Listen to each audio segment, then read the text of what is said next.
Okay, here is the ultimate tree, right here. The ultimate tree for Northern California. It is the Canary Palm. Native to the Canary Islands, off the coast of Southern Europe. And just an incredible tree. And so, look how big the umbrella is. You can get an immediate umbrella. We plant these trees for everybody. I'm up here fertilizing these trees right now. When we install the trees, we put in these vertical shafts here, and they go all the way down so we can see what's happening with the water saturation level. We put a vertical pipe all the way down below the root ball, connected to a horizontal pipe under the root ball, perforated. And then if there's any water down there, we can tell. Put a dipstick down the hole, and we can tell. Okay? So when you first put these trees in, they get a little yellow. They get a little yellow in the wintertime too. So this one's a little off color. So I'm dosing it with some palm fertilizer. These trees are not cheap to put in. This tree here is probably, geez, how much does this thing weigh? I bet you 30,000 pounds, maybe 35,000. And in this case, I had to go all the way up from the street, way down there with a big crane, like 60 feet. The other one was a little easier. It was closer to the street. There's another one over there. So I'm in the Silverado Country Club up here in Napa, California. It's this beautiful community. This golf course right here. And there was a huge fire. I'm going to make another video about these redwood trees I just saw over there. We're talking about redwood trees and fire over there. That'll be the next video. But now there's more over there. So there's a huge fire. You probably heard about the fire in Napa right there. See what happened to him. But anyway, that's gonna be the next video. Don't get Gary sidetracked. Gary gets sidetracked all the time. He sees a plant, he wants to make a video. Then during the video, he sees another plant, and he wants to talk about that plant, and he totally forgets about why he started the first video. So anyway, back to the Canary Palm. So these palms are fantastic. It's the biggest way to get immediate shade on your property. You know, this is probably 25 feet across of shade. You can see how nice it is underneath the tree. I'm letting the foliage hang low. Whenever the foliage on a palm is green, or even partially green, it's making food for the plant. So even though these fronds are touching the ground, they're being productive to the plant. They're creating energy through photosynthesis from the, come on everybody, come on, from the sun. And they're big solar, this is like a big solar voltaic array. And they're taking all that energy, and they add that with water, and they make sugars for the plant, which causes growth. Causes root growth, and then it causes top growth. First, you have to have the root growth before you get the top growth.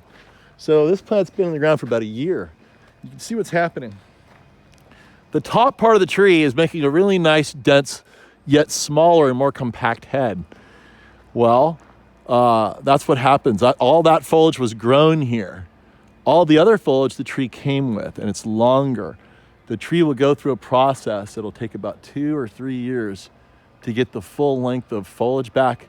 And during that time, the foliage the tree came with is going to look less than ideal. And but it'll still be green, but we like to keep it there for as long as possible, because the more we cut off the plant's ability to make energy to fuel future growth.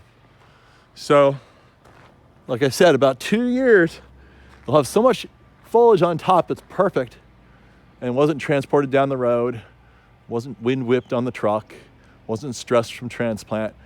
All that new foliage will look so perfect and beautiful compared to the old foliage.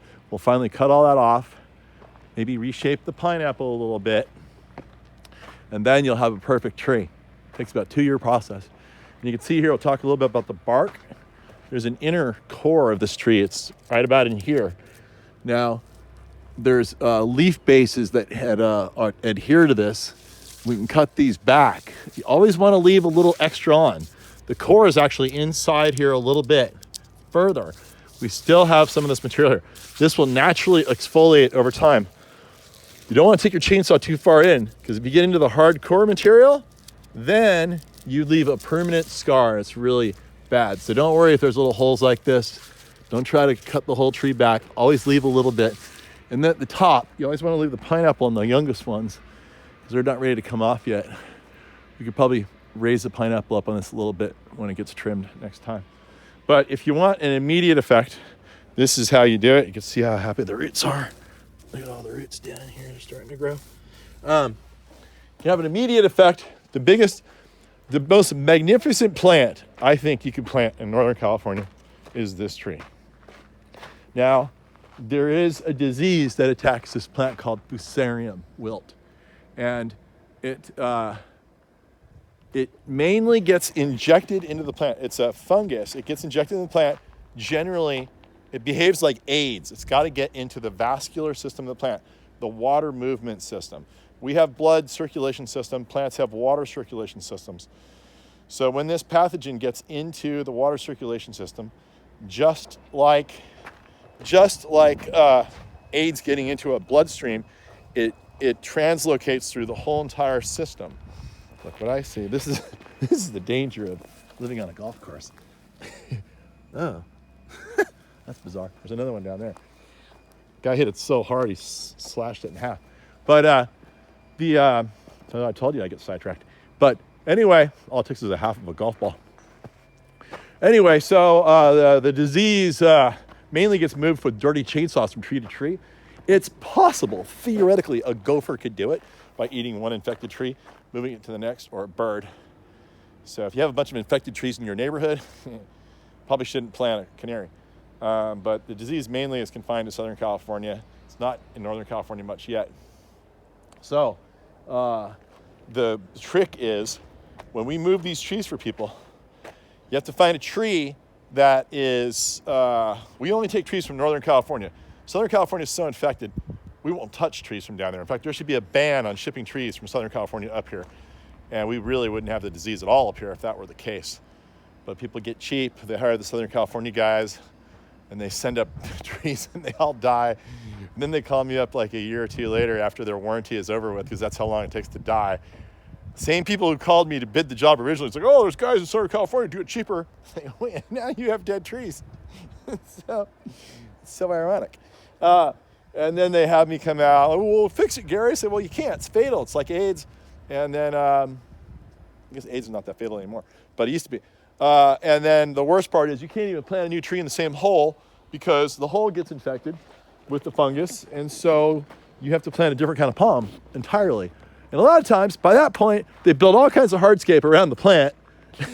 And you can't even get the tree out anyway without doing $20,000 worth of damage to the landscape. That's not really the case here. But still, how are you going to get this tree out? It's already rooted in. It dies later. You know, the trees will root in, even if they're infected when they come. They'll root in, and then it'll take 2 years to die. The tree dies through dehydration. The lower fronds dry first, and then it just keeps going. It takes about 2 or 3 years. But the plant will still be alive, so it'll lock itself in there hard enough where it'll be impossible to get out without equipment. And then you got this tree there. So the whole point is, do everything you can to avoid this disease. The first thing you do is don't buy a tree from Southern California. Buy it from us. We're going to go around, we're going to look for trees that haven't been trimmed for like 3 years, because that way we know there's no possibility of the disease being in the tree and not showing yet. Gestation period, right? Gestation, with a G, I think. Anyway, and then we take extreme protocol where we sterilize everything that comes in contact with the tree. We buy a brand new chainsaw for each tree, and we make you pay for the chainsaw.